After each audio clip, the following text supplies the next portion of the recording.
Now I'm going to go ahead and pleat this, starting on this end. This is my return, right here. I'm going to take my pin where my pin is here on my return. I'm going to bring it to the center pin, like this. You want to keep this nice and even at the top. I'm going to take the pin, put a pin.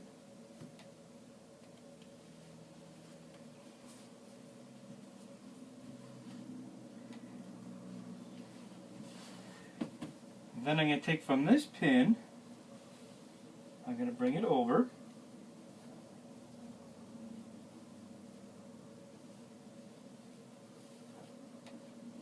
Trying to keep everything nice and straight.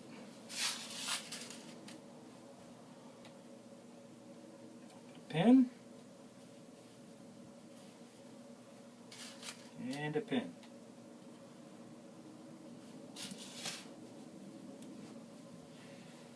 Okay, now this is going to form my first 9-inch box. Maybe now you'll get to see what I'm doing here.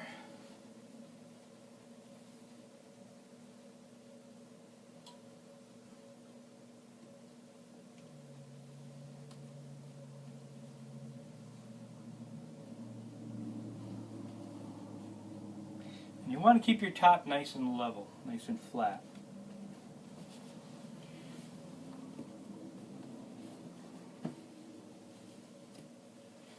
And the other thing you'll want to do with this is at least eyeball, or you can measure, and you're going to want to pin these pleats in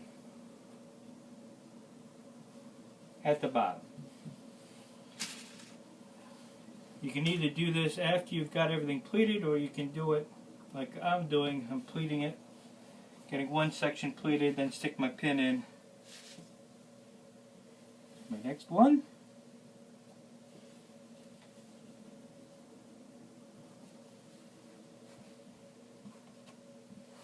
I always said I wanted you guys to think outside of the box. Don't look at anything like you're stuck with it. Anything can be changed.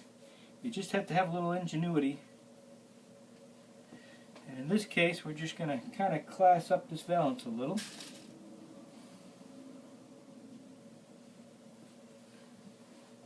Make it a little bit more elegant.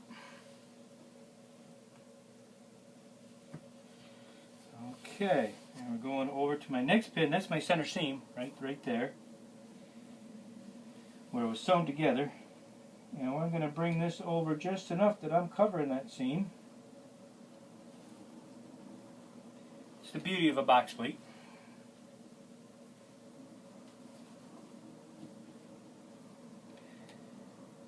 Putting plenty of pins at the top where the pleats are.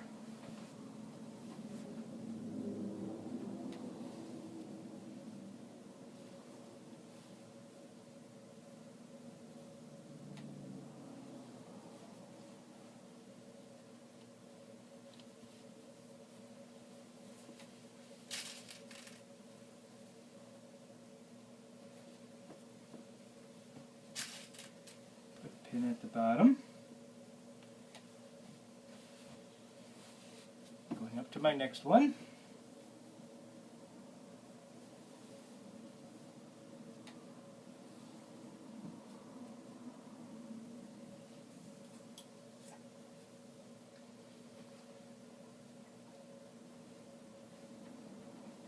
You can see this is totally changing the look of this valance. It's much more custom looking. I think the customer will like it.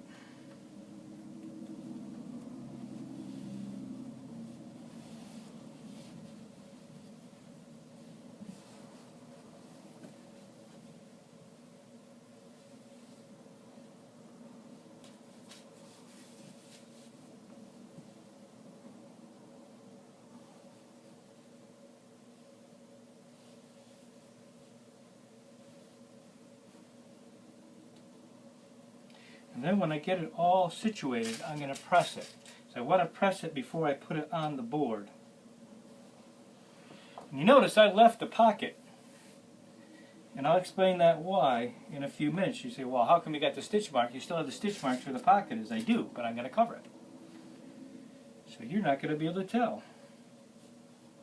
I'm also going to staple this on the board, and then after I staple it on, I'm going to put a piece of gimp, or this nice decorative trim, right across it, hot glued on, and you'll never know that there are staples.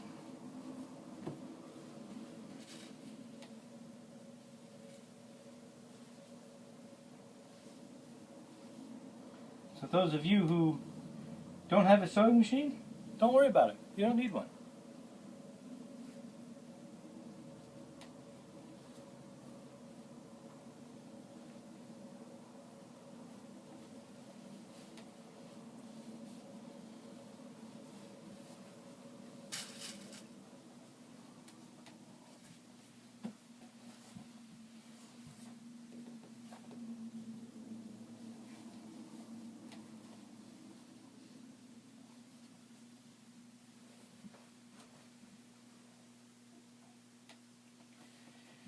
And of course, after I get this all pinned, I got to measure it, make sure it's going to fit my board. Sometimes you got to pull out a little bit of the pleating, or sometimes you don't get 36, you get 35 and a half. A lot of little things can happen. Just going to finish putting this in.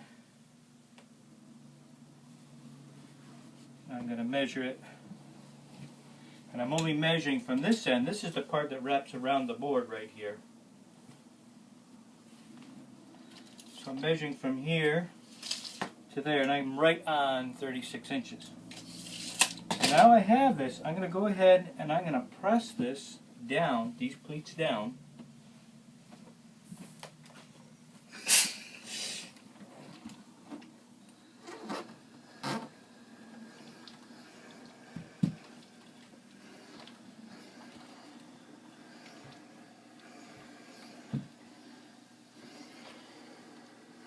And normally I even leave these pins on in here until I install it. I usually put my L brackets up, I put it right on the window, and the last thing I'll do is remove these pins.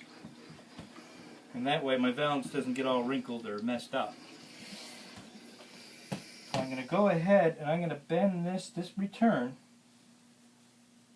right here. So I'm going to bend this back.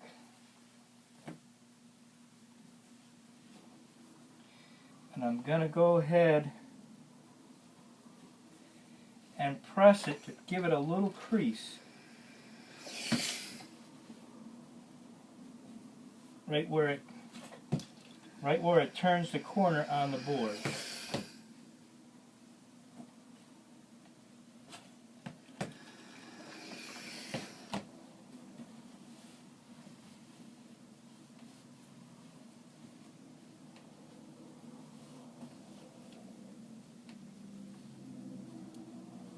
Keeping all my layers.